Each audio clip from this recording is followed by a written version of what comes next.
नमस्कार। आइए सुनते हैं मन्नू भंडारी जी के द्वारा लिखी कहानी अकेली। अगर आपको ये वीडियो पसंद आए तो प्लीज़ इसे लाइक कर दीजिए और मेरे चैनल को सब्सक्राइब कर दीजिए। चलिए कहानी को शुरू करते हैं। सोमा बुआ का जवान बेटा क्या जाता रहा, उनकी जवानी चली गई। पति को पुत्र वियोग का ऐसा सदमा लगा कि वे पत्नी घर बार त्यजकर तीर्थवासी हुए और परिवार में कोई ऐसा सदस्य नहीं था जो उनके एकाकीपन को दूर करता। पिछले 20 वर्षों से उनके जीवन की इस एक रास्ता में किसी प्रकार का कोई व्यवधान उपस्थित नहीं हुआ, कोई परिवर्तन नहीं आया। यो हर साल 1 महीने के लिए उनके पति आकर उनके पास रहते थे, पर कभी उन्होंने पति की प्रतीक्षा नहीं की, उनकी राह में आंखें नहीं बिछाई। जब तक पति रहते उनका मन और भी मुरझाया हुआ रहता, क्योंकि पति के स्नेहहीन व्यवहार का अंकुश उनके रोजमर्रा के जीवन की अबाध गति से बहती स्वच्छंद धारा को कुंठित कर देता। उस समय उनका घूमना फिरना मिलना जुलना बंद हो जाता और सन्यासी जी महाराज से यह भी नहीं होता कि 2 मीठे बोल बोलकर सोमा बुआ को एक ऐसा संभाली पकड़ा दे जिसका आसरा लेकर वे उनके वियोग के 11 महीने काट दें। इस स्थिति में बुआ को अपनी जिंदगी पास पड़ोस वालों के भरोसे ही काटनी पड़ती थी। किसी के घर मुंडन हो, छठी हो, जनेऊ हो, शादी हो या गमी, बुआ पहुंच जाती और फिर छाती फाड़ कर काम करती, मानो वे दूसरे के घर में नहीं अपने ही घर में काम कर रही हों। आजकल सोमा बुआ के पति आए हैं और अभी अभी कुछ कहा सुनी हो चुकी है। बुआ आंगन में बैठी धूप खा रही हैं, पास रखी कटोरी से तेल लेकर हाथों में मल रही हैं और बड़बड़ा रही हैं। इस 1 महीने में अन्य अवयवों के शिथिल हो जाने के कारण उनकी जीभ ही सबसे अधिक सजीव और सक्रिय हो उठती है। तभी हाथ में एक फटी साड़ी और पापड़ लेकर ऊपर से राधा भाभी उतरी। क्या हो गया बुआ, क्यों बड़बड़ा रही हो? फिर सन्यासी जी महाराज ने कुछ कह दिया क्या? अरे मैं कहीं चली जाऊं सो इन्हें नहीं सुहाता। कल चौक वाले किशोरी लाल के बेटे का मुंडन था, सारी बिरादरी को न्योता था।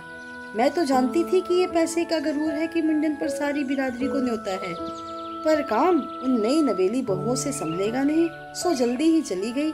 हुआ भी वही। और सरककर बुआ ने राधा के हाथ से पापड़ लेकर सुखाने शुरू कर दिए। एक काम गत से नहीं हो रहा था। अब घर में कोई बड़ा बूढ़ा हो तो बतावे, या कभी किया हो तो जाने। गीत वाली औरतें मुंडन पर बन्ना बन्नी गा रही थी। मेरा तो हंसते हंसते पेट फूल गया और उसकी याद से ही कुछ देर पहले का दुख और आक्रोश धुल गया। अपने सहज स्वाभाविक रूप में वे कहने लगी, भट्टी पर देखो तो अजब तमाशा, समोसे कच्चे ही उतार दिए और इतने बना दिए कि 2 बार खिला दो, और गुलाब जामुन इतने कम कि एक पंगत में भी पूरे न पड़े। उसी समय मैदा सान कर नए गुलाब जामुन बनाए। दोनों बहुए और किशोरी लाल तो बेचारे इतना जस मान रहे थे कि क्या बताऊं। कहने लगे, अम्मा तुम न होती तो आज भद्द उड़ जाती। अम्मा तुमने लाज रख ली। मैंने तो कह दिया कि अरे अपने ही काम नहीं आवेंगे तो कोई बाहर से तो आवेगा नहीं। यह तो आजकल इनका रोटी पानी का काम रहता है, नहीं तो मैं सवेरे से ही चली आती। तो सन्यासी जी महाराज क्यों बिगड़ रहे पड़े? उन्हें तुम्हारा आना जाना अच्छा नहीं लगता बुआ? यो तो मैं कहीं आऊं जाऊं सो ही इन्हें नहीं सुहाता, और फिर कल किशोरी के यहाँ से बुलावा नहीं आया। अरे मैं तो कहूँ कि घर वालों का कैसा बुलावा? वे लोग तो मुझे अपनी माँ से कम नहीं समझते, नहीं तो कौन भला यूं भट्टी और भंडार पर सौंप दे। पर उन्हें अब कौन समझावे। कहने लगे, तू जबरदस्ती दूसरों के घर में टांग अड़ाती फिरती है। और एकाएक उन्हें उस क्रोध भरी वाणी और कट वचनों का स्मरण हो आया, जिनकी बौछार कुछ देर पहले ही उन पर होकर चुकी थी। याद आते ही फिर उनके आंसू बह चले। अरे रोती क्यों हो बुआ? कहना सुनना तो चलता ही रहता है। सन्यासी जी महाराज 1 महीने को तो आकर रहते हैं, सुन लिया करो। और क्या, सुनने को तो सुनती ही हूँ, पर मन तो दुखता ही है कि 1 महीने को आते हैं तो भी कभी मीठे बोल नहीं बोलते। मेरा आना जाना इन्हें नहीं सुहाता, सो तू ही बता राधा। ये तो साल में 11 महीने हरिद्वार रहते हैं, इन्हें तो नाते रिश्ते वालों से कुछ लेना देना नहीं, पर मुझे तो सबसे निभाना पड़ता है। मैं भी सबसे तोड़ ताड़ कर बैठ जाऊं तो कैसे चले? मैं तो इनसे कहती हूँ कि जब पल्ला पकड़ा है तो अंत समय में भी साथ रखो, सो तो इनसे होता नहीं। सारा धर्म कर्म यही लूटेंगे, सारा जस यही बटोरेंगे, और मैं अकेली पड़ी पड़ी यहाँ इनके नाम को रोया करूँ। उस पर से कहीं आऊँ जाऊँ तो वह भी इनसे बर्दाश्त नहीं होता।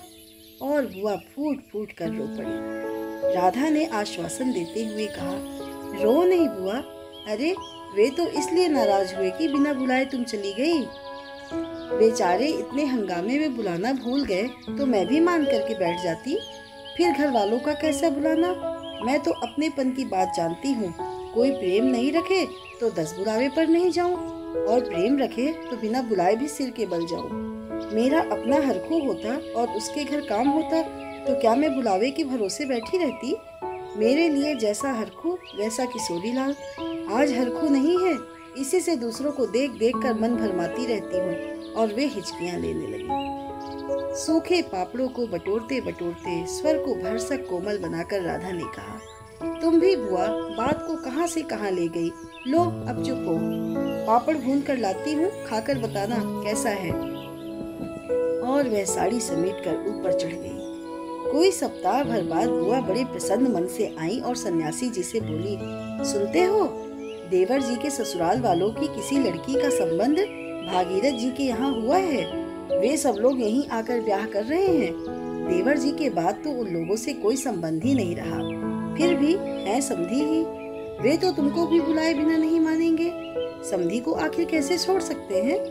और बुआ पुलकित होकर हंस पड़ी। सन्यासी जी की मौन उपेक्षा से उनके मन को ठेस तो पहुंची, फिर भी वे प्रसन्न थी। इधर उधर जाकर वे इस विवाह की प्रगति की खबरें लाती। आखिर एक दिन वे यह भी सुनाई कि उनके समधी यहाँ आ गए, जोर शोर से तैयारियां हो रही हैं, सारी बिरादरी को दावत दी जाएगी, खूब रौनक होने वाली है। दोनों ही पैसे वाले ठहरे। क्या जाने हमारे घर तो बुलावा आएगा या नहीं। देवर जी को मरे 25 बरस हो गए, उसके बाद से तो कोई संबंध ही नहीं रखा। रखे भी कौन, यह काम तो मर्दों का होता है। मैं तो मर्द वाली होकर भी बेमर्द की हूँ। और एक ठंडी सांस उनके दिल से निकल गई। अरे वाह बुआ, तुम्हारा नाम कैसे नहीं हो सकता, तुम तो समधिन ठहरी। संबंध में न रहे कोई रिश्ता थोड़ी ही टूट जाता है। दाल पीसती हुई घर की बड़ी बहू बोली। है बुआ, नाम है, मैं तो सारी लिस्ट देख कर आई हूँ, विधवा ननद बोली। बैठे ही बैठे एकदम आगे सरक कर बुआ ने बड़े उत्साह से पूछा, तू अपनी आंखों से देख कर आई है नाम?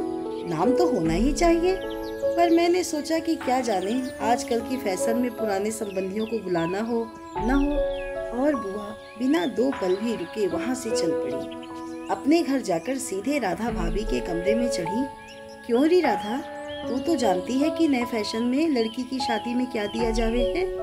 समधियों का मामला ठहरा, सो भी पैसे वाले। खाली हाथ जाऊंगी तो अच्छा नहीं लगेगा। मैं तो पुराने जमाने की ठहरी, तू ही बता दे क्या दूं। अब कुछ बनने का समय तो रहा नहीं, 2 दिन बाकी है, सो कुछ बना बनाया ही खरीद लाना। क्या देना चाहती हो अम्मा, जेवर, कपड़ा या श्रृंगारदान या कोई और चांदी की चीजें? मैं तो कुछ भी नहीं समझूरी, जो कुछ पास है तुझे लाकर दे देती हूँ। जो तू ठीक समझे ले आना, बस भद नहीं उड़नी चाहिए। अच्छा देखो पहले की रुपए कितने हैं। और वे डगमगाते कदमों से नीचे आई। 2-3 कपड़ों की गठरियां हटाकर एक छोटा सा बक्स निकाला, बड़े जतन से उसे खोला। उसमें 7 रुपए, कुछ रेजगारी पड़ी थी और 1 अंगूठी। बुआ का अनुमान था कि रुपए कुछ ज्यादा होंगे, पर जब 7 ही रुपए निकले तो सोच में पड़ गई। रईस समधियों के घर में इतने से रुपयों से तो बिंदी भी नहीं लगेगी। उनकी नजर अंगूठी पर गई। यह उनके मृत पुत्र की एकमात्र निशानी उनके पास रह गई थी। बड़े बड़े आर्थिक संकटों के समय भी वे उस अंगूठी का मोह नहीं छोड़ सकी थी। आज भी एक बार उसे उठाते समय उनका दिल धड़क गया। फिर भी उन्होंने 5 रुपए और वह अंगूठी आंचल में बांध ली, बक्स को बंद किया और फिर ऊपर को चली।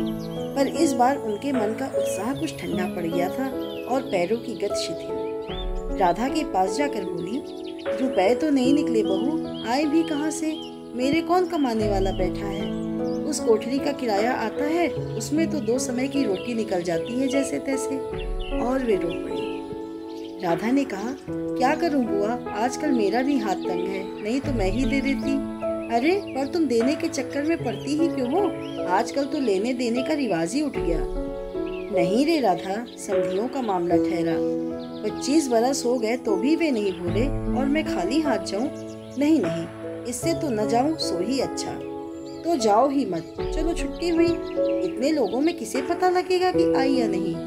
राधा ने सारी समस्या का सीधा सा हल बताते हुए कहा, बड़ा बुरा मानेंगे, सारे शहर के लोग जावेंगे और मैं समधिन होकर नहीं जाऊंगी तो यही समझेंगे कि देवर जी की मरे तो संबंध भी तोड़ लिया। नहीं नहीं, तू यह अंगूठी बेच ही दे।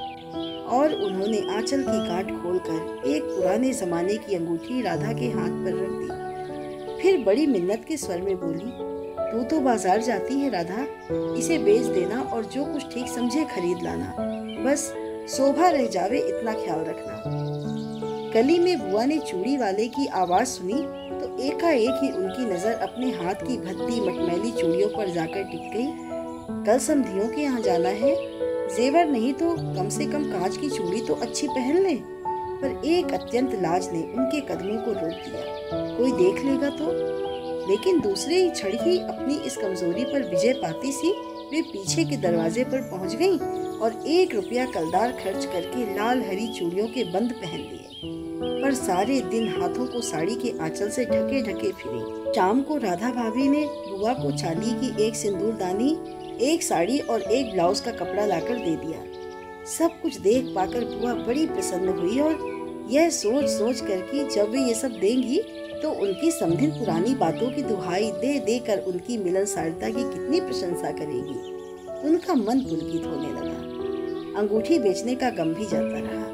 पास वाले बनिए के यहाँ से एक आने का पीला रंग लाकर रात में उन्होंने साड़ी रंगी। शादी में सफेद साड़ी पहनकर जाना क्या अच्छा लगेगा। रात में सोई तो मन कल की ओर दौड़ रहा था। दूसरे दिन 9 बजते बजते खाने का काम समाप्त कर डाला। अपनी रंगी हुई साड़ी देखी तो कुछ जची नहीं। फिर ऊपर राधा के पास पहुंची। क्यों राधा, तू तो रंगी साड़ी पहनती है तो बड़ी आब रहती है, चमक रहती है, इसमें तो चमक आई नहीं। तुमने कलफ्जो नहीं लगाया अम्मा, थोड़ा सा मार दे देती तो अच्छा रहता। अभी दे लो, ठीक हो जाएगी। बुलावा कब का है? अरे नए फैशन वालों की मत पूछो, इन मौके पर बुलावा आता है। 5 बजे का मुहूर्त है, दिन में कभी भी आ जाएगा।